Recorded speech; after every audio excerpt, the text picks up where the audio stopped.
BNP কেন জানতে পারলো না? কনসুলেট অফিস তো বিএনপিকে জানানো উচিত ছিল, পাশাপাশি পুলিশকে জানানো উচিত, নিউ ইয়র্ক পুলিশকে। তাহলে আপনার 8 নম্বর গেটে আমাদের বিএনপি নেতাকর্মীরা ছিলেন, 4 নম্বর গেটে আপনার জামাতও চলে আসলো, এ পাশে আওয়ামী লীগের কর্মীরা চলে আসলো। তা আমি ধরে নিলাম তর্কের খাতিরে তাহের ভাই ফোন করে তো নিয়ে আসে। তাহলে কনসুলেট অফিস এই আপনার আওয়ামী লীগের নেতারা জানলো কিভাবে যে 4 নম্বর গেট দিয়ে ভিআইপিরা বের হচ্ছে? আর কনসুলেট অফিস কেন দেখলো যে বাইরে এরকম একটা ক্রাউড, সে কেন আমাদের অতিথিকে স্টে করিয়ে নিউ ইয়র্ক অফিসকে জানালো না?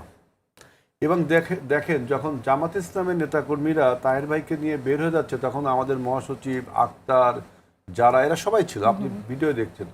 হঠাৎ দেখলাম একটা অফিসার, ওর নাম হলো শোয়েব, কনসুলেট অফিসে, ও ছাত্রলীগ করতো ঢাকা বিশ্ববিদ্যালয়ে, আমাদের ঢাকা বিশ্ববিদ্যালয় ফজলুল হলের ছাত্র ছিল, ও বিসিএসে কততম বিসিএসে মনে হয় ওইখানে চান্স পায় পোস্ট। ওই ছেলেটা আমি দেখলাম মহাসচিবকে হাত খুব অশোভনভাবে ধরে নিয়ে এবং সামনে নিয়ে গেল। তখন আক্তারও তাকে ফলো করলো, যারাও তাকে ফলো করলো, এবং তাকে আওয়ামী লীগের ওই মপটার সামনেই কিন্তু ফেলে দেওয়া হলো। সুতরাং এখানে সরকার এবং এর একটা দারুণ ব্যর্থতা, এবং কনসুলেট অফিস আপনার পারপাসফুলি ডেলিভারেটলি এই কাজটা করেছে।